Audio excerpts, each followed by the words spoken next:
ka farewa wasan ƙaunar ka in cike ina sanewa na yi rantsuwa sani Ibrahim ba sakewa wancan mai ya shiga kyawu kyau da kamala wannan sai ku bayi na ganawa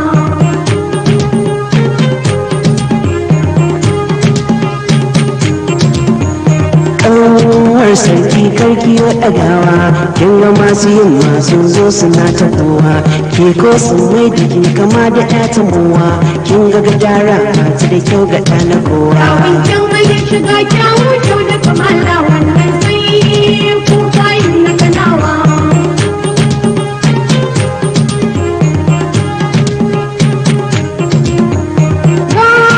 garwashi yana zubowa kaga itacen tuka ce take